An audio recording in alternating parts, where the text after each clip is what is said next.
Hi friends, welcome to Mahathi academy. AP హిస్టరీలో భాగంగా మనం గత వీడియోలో శాతవాహనులకు సంబంధించి శ్రీముఖుడు నుండి హాల చక్రవర్తి, గాథా సప్తసతిని సంకలనం చేసిన హాల చక్రవర్తి వరకు తెలుసుకున్నాం. ఈ వీడియోలో మనము మలి శాతవాహనుల కోసం తెలుసుకుంటాం. మలి శాతవాహనులు అంటే మనకి గౌతమిపుత్ర శాతకర్ణి,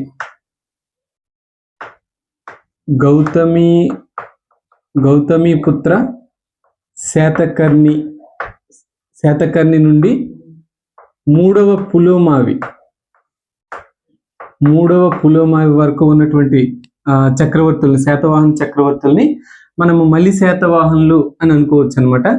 వీరి కాలంలోనే శాతవాహన సామ్రాజ్యం గౌతమిపుత్ర శాతకర్ణి కాలంలో చాలా ఉచ్చ స్థితికి చేరుకొని పులోమావి కాలంలో అంతరించింది అనమాట. పూర్తిగా సామ్రాజ్యము అంతరించింది. సో వీళ్ళ కోసం ఈ వీడియోలో మనం తెలుసుకుంటాము. మ్యాప్ మనకు అవసరం ఉంది. సో మొదటగా వీళ్ళ కోసం తెలుసుకుంటే గౌతమిపుత్ర శాతకర్ణి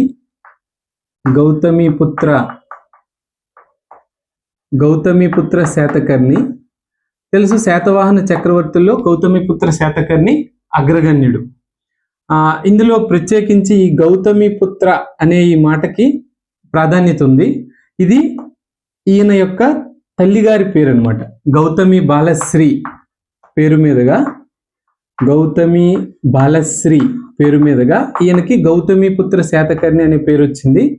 ఈ విధంగా తల్లి పేరుని తన పేరులో భాగంగా వాడిన మొదటి శాతవాహన చక్రవర్తి, అంటే మాతృ సంజ్ఞలని వాడినటువంటి మొదటి శాతవాహన చక్రవర్తి ఎవరు అని గతంలో కూడా అడగడం జరిగింది. సో గౌతమిపుత్ర శాతకర్ణి మాతృ సంజ్ఞల్ని వాడిన మొదటి శాతవాహన చక్రవర్తి. అంటే పితృస్వామిక వ్యవస్థలో ఉన్న కాలంలో తల్లికి ప్రాధాన్యత ఇచ్చారు అనేది ఒక ప్రత్యేకమైనటువంటి అంశం అనమాట. ఇక గౌతమిపుత్ర శాతకర్ణి కోసం ఇంకా తెలుసుకోవాల్సింది, ఇతనికి సంబంధించి ఇతని వివరాలు మనకి నాసిక్లో ఇతని 2 శాసనాలు ఉన్నాయి. అవి కాకుండా ఇతని తల్లిగారైన గౌతమి బాలశ్రీ నాసిక్ ప్రశస్తి అనేసారనమాట. ఒక శాసనం నాసిక్ ప్రశస్తి. సో ఈ నాసిక్ ప్రశస్తి ద్వారా ఇతని యొక్క పూర్తి వివరాలు, ఇతని యొక్క ఘన విజయాలు, ఇతని యొక్క సామ్రాజ్య విస్తీర్ణం మనకి తెలుస్తూ ఉంది. యాక్చువల్గా గౌతమిపుత్ర శాతకర్ణి కాలం వచ్చేసరికి శాతవాహన సామ్రాజ్యము ఈ ప్రతిష్టానానికి, అంటే ఇక్కడ ఇది గోదావరి నది, ఇది నర్మదా నది, ఇది కృష్ణా నది.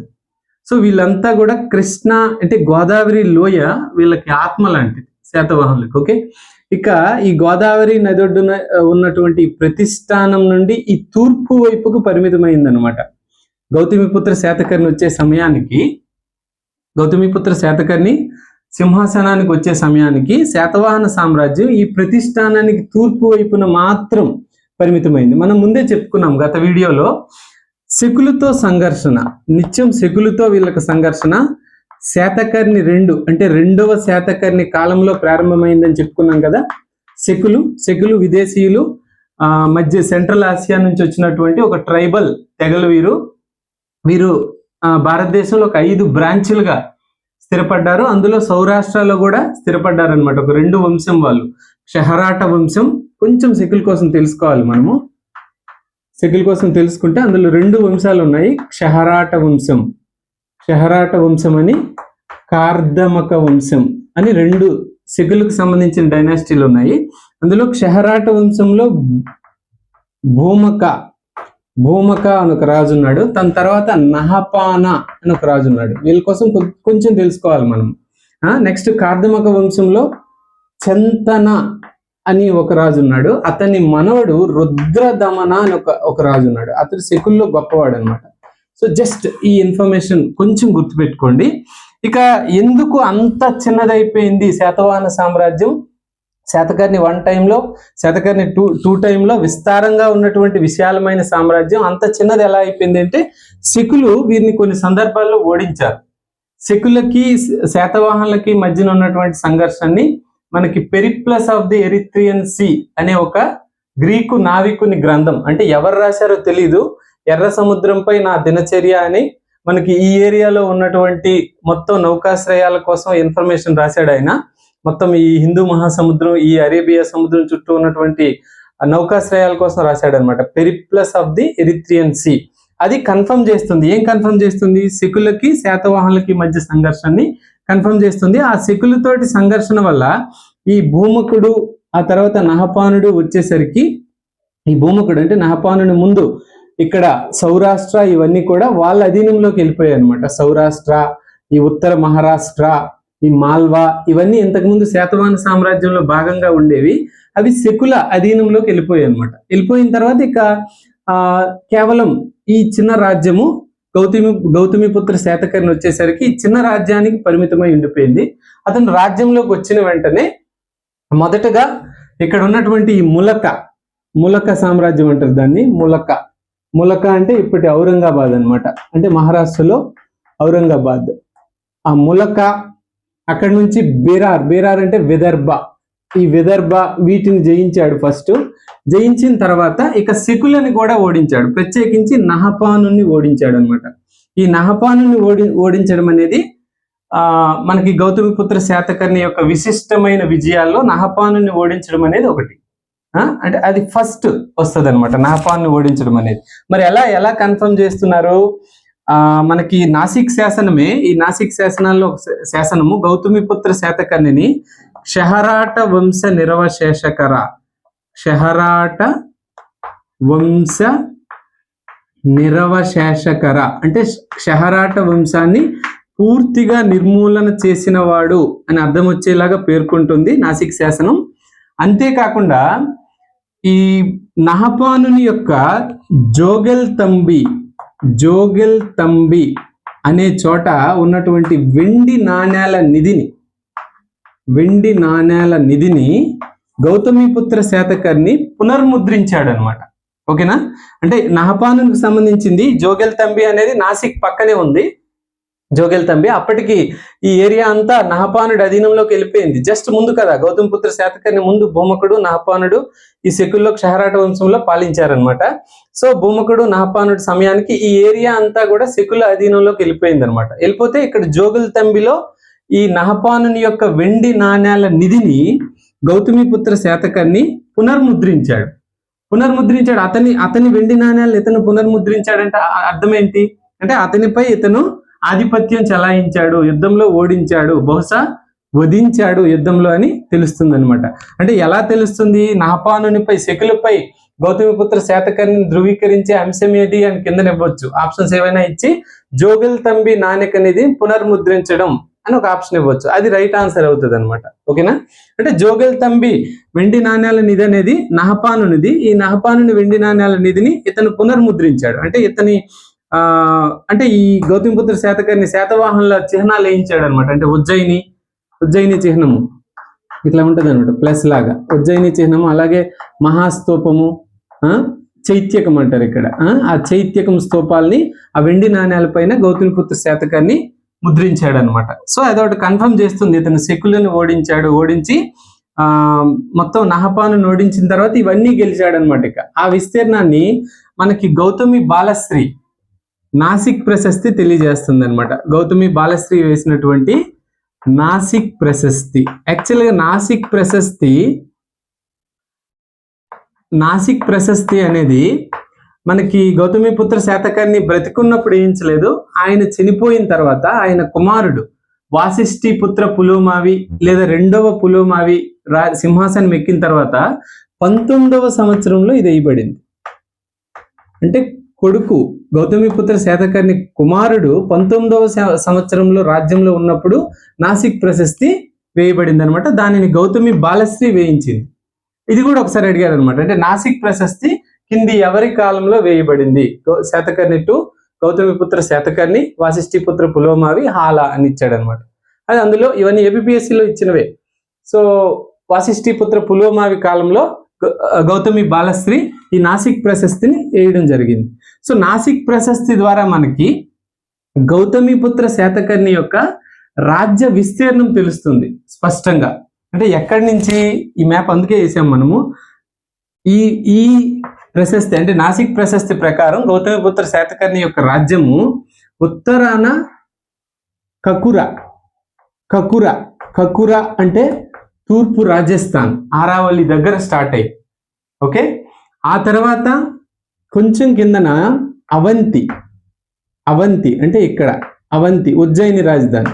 ఓకే, ఉజ్జయిని రాజధాని. అలాగే అంటే అంటే పశ్చిమ మాల్వా అన్నమాట. పశ్చిమ మాల్వా ప్రాంతాన్ని అప్పుడు అవంతి అనేవారు, ఉజ్జయిని దాని రాజధాని. ఇక ఉత్తర మాల్వా, తూర్పు మాల్వా, అకురా అనేవారు దీన్ని. అకురా, దీని రాజధాని విదిశ. ఓకే, అదొకటి. అక్కడి నుంచి ఇక్కడ సౌరాష్ట్ర, ఈ కతేవాడ్ ద్వీపకల్పాన్ని సౌరాష్ట్ర, ఇవన్నీ గౌతమిపుత్ర శాతకర్ణి జయించాడు అనమాట. సౌరాష్ట్ర జునాగఢ్ రాజధాని. ఓకేనా. అది కాకుండా ఇక్కడ ఇదిగోండి ఇలా ఈ ఏరియా ఉత్తర కొంకణ్ లేదా ఉత్తర మహారాష్ట్ర, అపరాంత. అపరాంత, అపరాంత, దీని రాజధాని ఇక్కడ సోపార. అవన్నీ కూడా మనకి నౌకాశ్రయాలు అనమాట. జునాగఢ్ కానీ సోపార, ఇవన్నీ ఇక్కడ బరుకచ్చ, ఇవన్నీ. ఓకేనా. సో అపరాంత. అదేవిధంగా ఇక్కడ ఇది నర్మదా నది. ఈ నర్మదా నది పైన అనూప, ఇది కూడా జయించాడు. అనూప రాజధాని మాహిష్మతి. 2016లో వచ్చింది బిట్టు. మాహిష్మతి ఏ రాజ్యానికి రాజధాని అని అడిగాడు అనమాట. అంటే అప్పుడే బాహుబలి సినిమా వచ్చింది. వస్తే మాహిష్మతి దేనికి రాజధాని అడిగాడు. అనూప ఆన్సరు. సో నేను చదివినప్పుడు అది కొంచెం అబ్జర్వ్ చేశాను ఎగ్జామ్ ముందే. అంటే మాహిష్మతి కాంటెంపరీ ఎక్కువ అవుతుంది, ఇక్కడ ఉంది బుక్ లో, ఇది బహుశా అడుగుతాడేమో అనుకున్నాను నేను. అక్కడికి వెళ్ళేసరికి ఎగ్జామ్ లో ఉంది. సో అనూప నర్మదా నది పైన ఉన్న రాజ్యం, దాని రాజధాని మాహిష్మతి, దాన్ని గెలిచాడు. ఇంకా ఇక్కడ ఉన్నవన్నీ అసిక. అసిక అంటే కృష్ణా గోదావరి నదుల మధ్య ప్రాంతం అనమాట. అసిక లేదా రిషిక, ఇవన్నీ గెలిచాడని నాసిక్ ప్రశస్తి చెప్తుంది. అంతేకాకుండా ఉత్తరాన ఆరావళి వింధ్య పర్వతాల నుండి దక్షిణాన నీలగిరుల వరకు తూర్పు పడమరల సముద్రాల మధ్యన ఇతని సామ్రాజ్యం ఉంది. అంటే తూర్పు కనుమలు చెకోర అని అన్నాడు. తూర్పు కనుమలకి చెకోర, మహేంద్ర అని అన్నాడు, అవి తూర్పు కనుమల.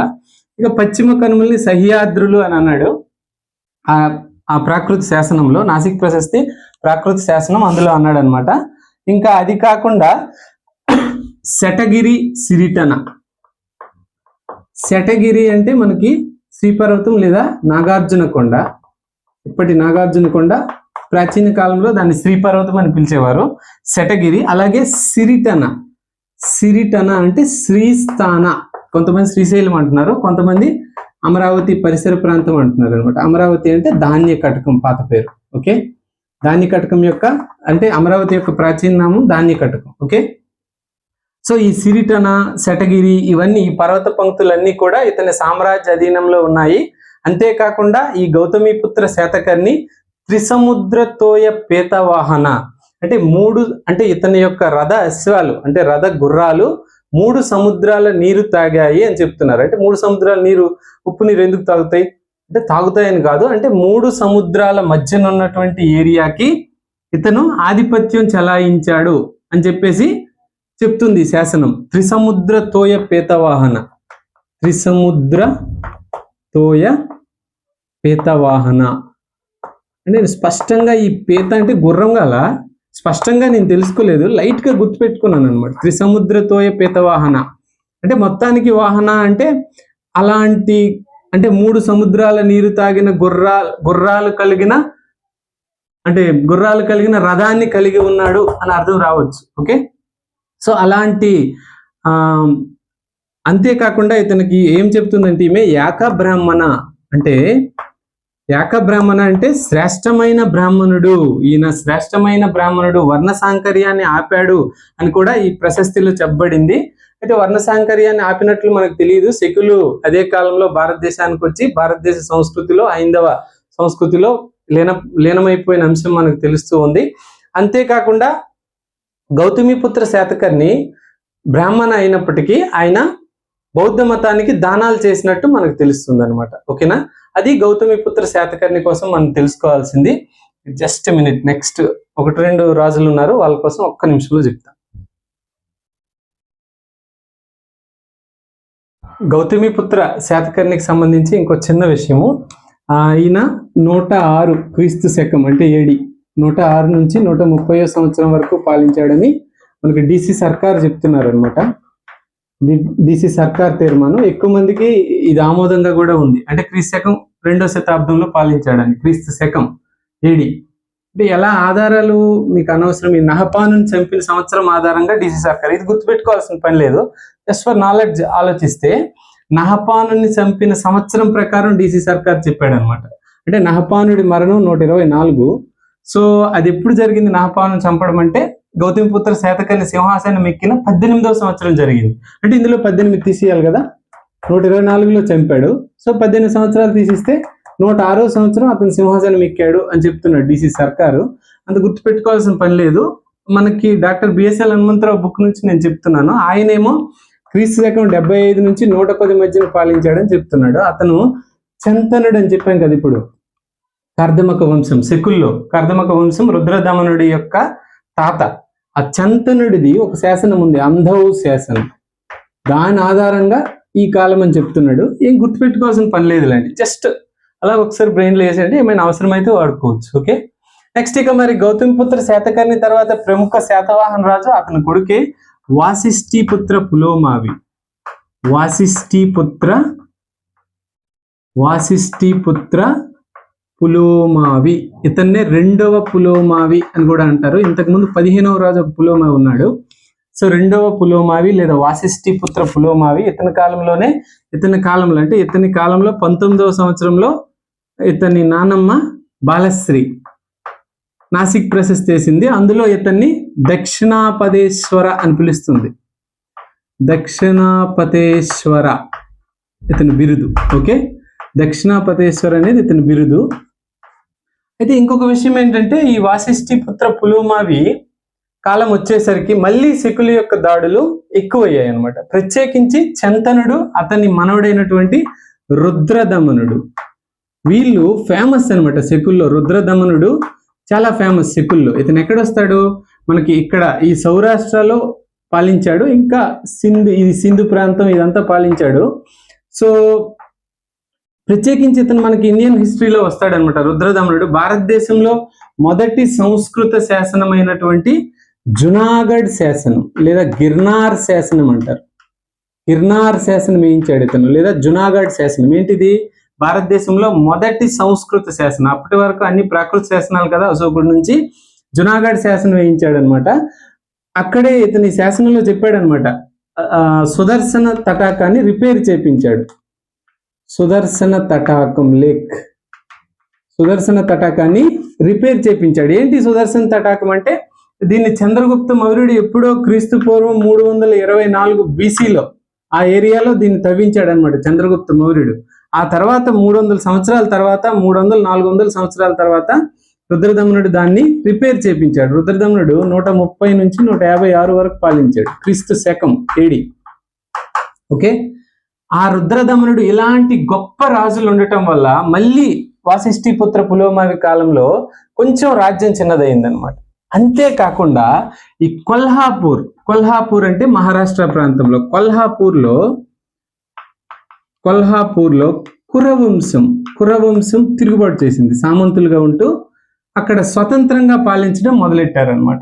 మొదలెట్టిన తర్వాత రుద్రదమనుడి కాలంలో ఇటువైపు ఈ ఏరియాలన్నీ తను జయించడంతో వాసిష్ఠీపుత్ర పులోమావి కొంచెం ఈ సామ్రాజ్యం యొక్క తూర్పు భాగాలపైన దృష్టి పెట్టాడు అనమాట. దృష్టి పెట్టాడు. ఇది వెస్టర్న్ కదా, అంటే ఇది దక్కన్. యాక్చువల్లీ శాతవాహనులు అనగానే మనకు దక్కన్ గుర్తు రావాలి. దక్కన్ వెస్టర్న్ పార్ట్ అంతా శకులు ఆక్రమించుకుంటూ వస్తున్న నేపథ్యంలో, ఇక్కడ తిరుగుబాట్లు జరుగుతున్న నేపథ్యంలో కొంచెం తూర్పు వైపు దృష్టి పెట్టాడు అనమాట.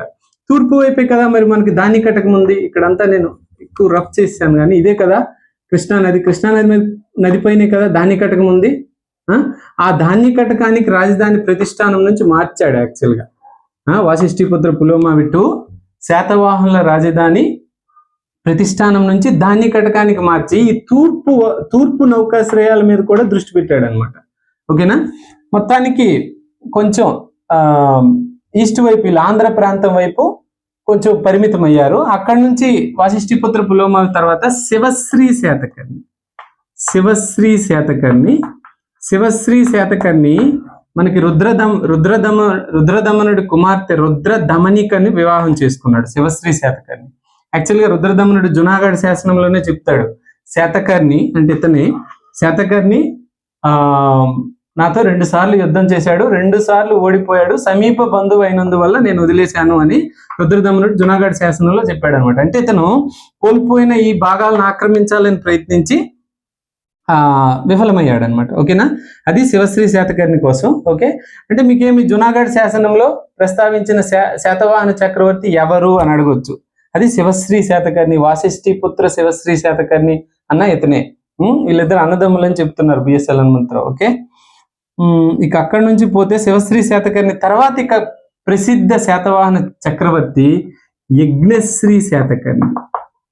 యజ్ఞశ్రీ శాతకర్ణి మరొక్కసారి శాతవాహన సామ్రాజ్యం యజ్ఞశ్రీ శాతకర్ణి కాలంలో ఉచ్చ దశకి చేరుకుంది. అంటే ప్రస్తుత ఆంధ్రప్రదేశ్, అంటే ఉమ్మడి ఆంధ్రప్రదేశ్, దాంతోపాటు విదర్భ, మహారాష్ట్ర, బీరార్ అంటే విదర్భ, మహారాష్ట్ర, మాల్వా, ఈ సౌరాష్ట్ర, ఈ ప్రాంతాలన్నింటినీ మళ్ళీ జయించగలిగాడు యజ్ఞశ్రీ శాతకర్ణి.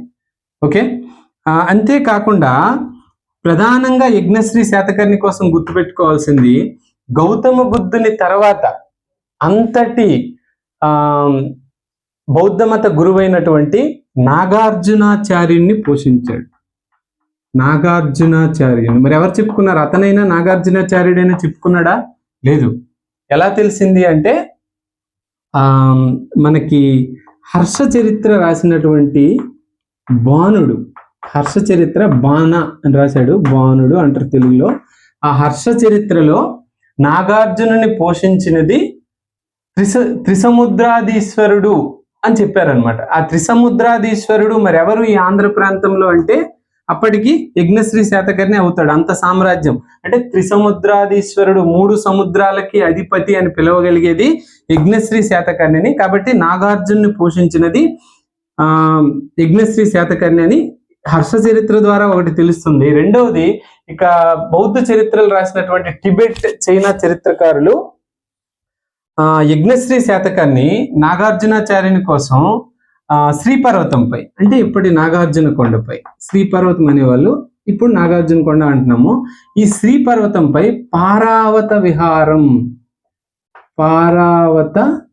విహారం నాగార్జునాచార్యుని కోసం శ్రీపర్వతంపై యజ్ఞశ్రీ శాతకర్ణి పారావత విహారం అని ఒక విహారం నిర్మించాడు అనమాట.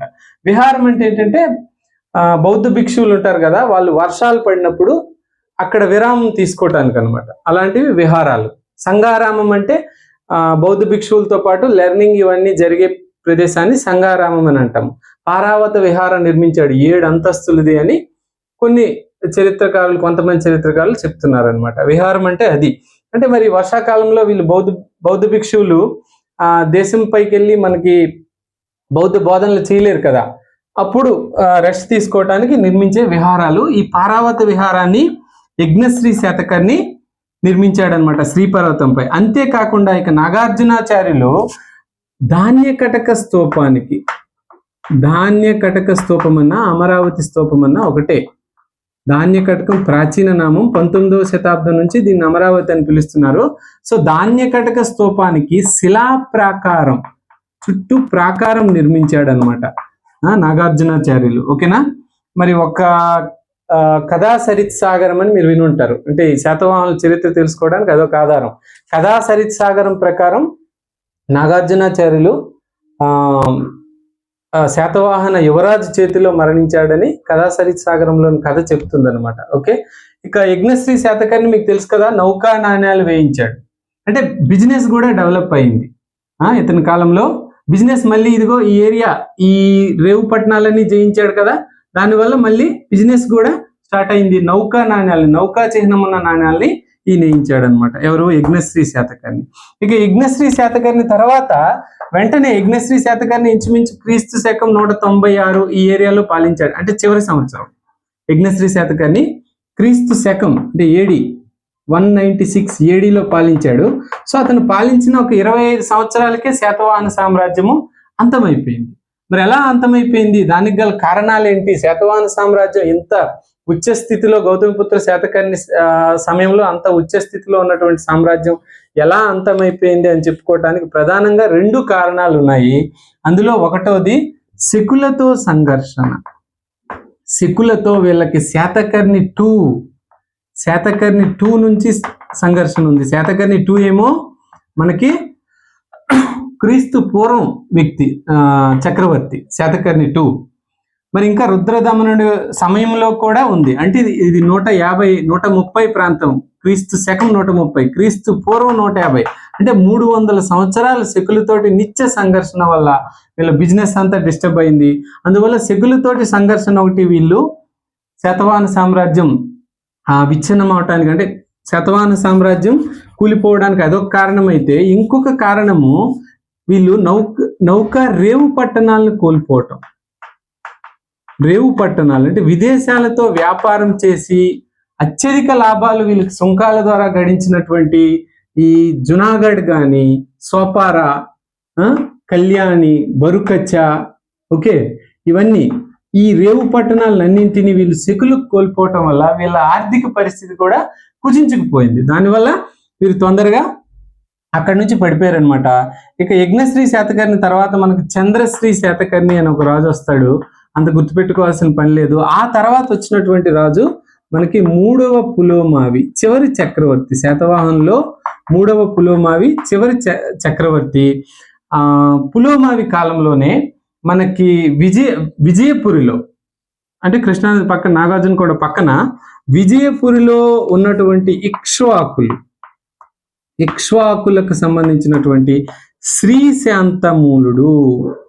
శ్రీశాంతమూల పులోమావిని పారద్రోలి ధాన్య కటకం నుండి శాతవాహన సామ్రాజ్యాన్ని అక్కడ ఆక్రమించాడు అనమాట. ఇక పులోమావిదే బళ్ళారిలో మేకధుని శాసనం అని ఒకటి ఉంది. బళ్ళారి జిల్లాలో మేకధుని శాసనం.